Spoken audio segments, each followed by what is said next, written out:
Hello everyone, welcome to keep learning by Swapnil. आइए question देखते हैं। एचसीवी का बड़ा ही अच्छा क्वेश्चन है। Consider a situation shown in the figure, both the pulleys and the strings are light and all the surfaces are frictionless. यहाँ पे हमें तीन क्वेश्चन पूछे हैं। ए पूछा है find the acceleration of the mass M, B पूछा है find the tension in the string, C पूछा है calculate the force exerted by the clamp on the pulley A in the figure. So आइए इसको हम solve करते हैं। सबसे पहले इसको थोड़ा बड़ा कर देंगे। ठीक है, ओके। सो देखिए, यहाँ पे एम नाम का मास लटका हुआ है, तो नीचे की तरफ एम जी इसका फोर्स होगा बिकॉज ऑफ द ग्रेविटी। जैसे एम जी फोर्स आएगा, यहाँ पे टेंशन क्रिएट होगा उस स्ट्रिंग में। ये सेम टेंशन यहाँ पर भी आएगा क्योंकि एक ही स्ट्रिंग है, और ये कंप्लीट यहाँ पर भी नीचे की तरफ एक यही दिया जाएगा टेंशन। ठीक है, खिंचाव हम कहते हैं उसे। अब होगा क्या कि जो ये पुली है इसका मास लेस पुली है, यानी मास जीरो है, यानी इस पर नेट फोर्स जीरो होना चाहिए। यानी इस डैश में जितना फोर्स है उतना इस डैश में होना चाहिए। अब यहाँ पे T T two T force है, तो इधर भी कितना फोर्स होना चाहिए, टू टी। और यही फोर्स क्या करेगा, इस टू एम को खींचने की कोशिश करेगा। हम मान लेते कि जो ये फोर्स है, यानी ये जो मास है, उस किसी ए वन एक्सलेशन के नीचे की तरफ जा रहा है। और जब ये नीचे की तरफ जाएगा तो ये जो टू एम मास है ए टू एक्सलेशन से इस डायरेक्शन में जाएगा। क्योंकि यहाँ पे एक स्ट्रिंग नहीं है, इसलिए एक्सलेशन भी अलग अलग होगा। यहाँ पे स्ट्रिंग अलग हो चुकी है। ठीक है, अब हम यहाँ पे इसको सॉल्व करेंगे। तो हमें पता है जो समेशन ऑफ, ठीक है, summation of power of internal force. अब इंटरनल फोर्स कौन सा है, tension. M G internal force नहीं होगा, सिर्फ कौन सा फोर्स होगा, टेंशन। वो कितना होना चाहिए, जीरो होना चाहिए। वो जीरो होता ही है, वो summation of power of internal force, यानी बाहर का कोई भी फोर्स उसमें नहीं चाहिए। अब हम क्या करेंगे, अगर इंटरनल फोर्स के बारे में देखते हैं। इंटरनल फोर्स, अब पावर का फार्मूला होता है फोर्स इंटू वेलोसिटी, तो हम समेशन करेंगे टेंशन के लिए। देखो सबसे पहले यहाँ पे देखिए कि टू टी इस डायरेक्शन में लग रहा है और एक्सेलेरेशन इस डायरेक्शन में। ठीक है, सो ये आ जाएगा टू टी इंटू ए, और दोनों के बीच कितना एंगल बन रहा है, कॉस 180 डिग्री, क्योंकि टू टी इस डायरेक्शन में है और एक्सेलेरेशन इस डायरेक्शन में। ठीक है, वैसे देखा जाए तो क्या होता है, जो पावर का फार्मूला होता है ना, वो होता है, यहाँ पे ऊपर की तरफ लिख लेते हैं, पावर इज होता है force into velocity cos theta. तो अगर ये एक्सलरेट कर रहा है body A two A one से नीचे की तरफ, सो जाहिर सी बात है किसी वी वन से नीचे की तरफ आएगा। और ये ए टू की तरफ इस डायरेक्शन में एक्सलरेट कर रहा है, तो जाहिर सी बात है वी टू से उस डायरेक्शन में जाएगा। ठीक है, सो यहाँ पे हम क्या करेंगे, ये two T into V two cos 180 degree, दोनों के बीच 180 डिग्री एंगल है यहाँ पे। ठीक है, सो यहाँ पे दोनों के बीच 180 नहीं, 0 डिग्री एंगल है। ठीक है, क्योंकि टू टी भी इसी डायरेक्शन की तरफ लग रहा है, ये देखो टू टी, और एक्सलेशन भी उसी डायरेक्शन में। प्लस यहाँ पे देखा जाए तो टी ऊपर की तरफ लग रहा है, एक्सलेशन यानी वेलोसिटी नीचे की तरफ है, सो वी वन ये हो जाएगा कॉस, यहाँ पे हो जाएगा 180 degree is equal to zero. ठीक है, सो ये आ जाएगा two T V two, cos zero होता है वन, और ये कॉस 180 हो जाएगा माइनस वन, तो minus T V one is equal to zero.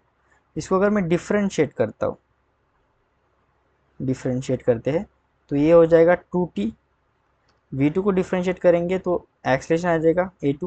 हमें पता है कि अगर मैं वेलोसिटी को डिफ्रेंशिएट करता हूँ विथ रिस्पेक्ट टू टाइम, तो मुझे एक्सलेशन मिलता है। यहाँ पर भी T into A one is equal to zero.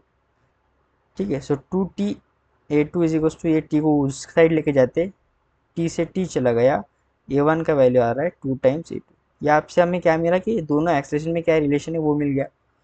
अब हम हर ब्लॉक के लिए फ्री बॉडी डायग्राम निकालेंगे। निकाली तो है हमने, हम इक्वेशन फाइंड करेंगे। सो फर्स्ट एम ब्लॉक के लिए इक्वेशन आ रहा है M G minus T is equals to mass into acceleration.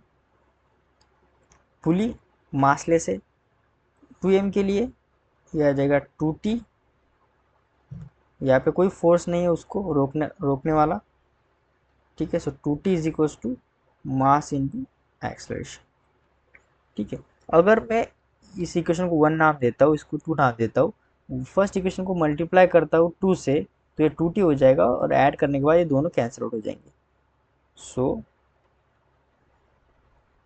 Multiplying equation 1 bye 2, सो वो आ जाएगा 2mg minus 2t m into, और a1 की जगह हम यहाँ पे वैल्यूज को पुट करेंगे 2a2.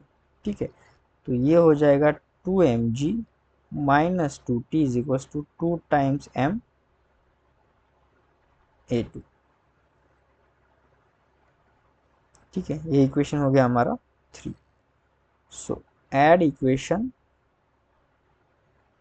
3 and 2.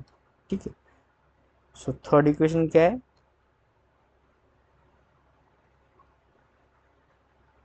2mg minus 2t is equal to 2 times m a2, और सेकंड इक्वेशन है 2t is equal to 2 times m a2.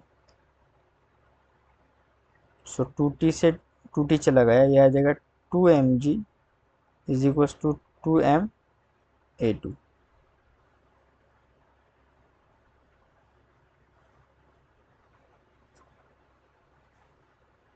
ठीक है, ये 2 प्लस 2 4 हो जाएगा. ठीक है, 4m a2. सो m से m चला गया,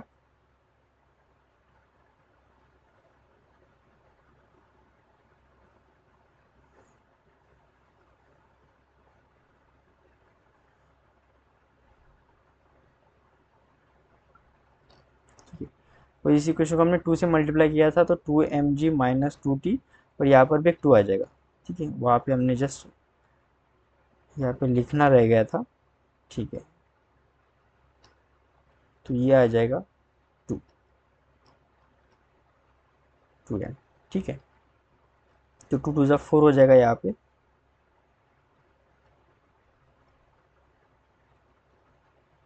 तो यहाँ पे ये हो जाएगा 4, सो ये कैंसिल आउट, 4 प्लस 2 ये हो जाएगा 6. ठीक है, सो 4 ना होकर ये हो जाएगा 6 6m a2, m से m कैंसिल.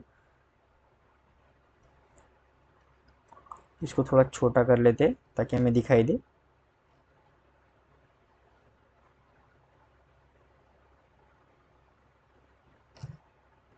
ओके, सो ये आ जाएगा फिर a2 is equal to 2g bye 6, 2 1 ज़ा 2, 2 3 ज़ा 6, तो a2 का वैल्यू आ जाएगा g बाय 3. सो a2 का वैल्यू हमें पता चल चुका है. हमें फाइंड करना है, find the acceleration of the mass m.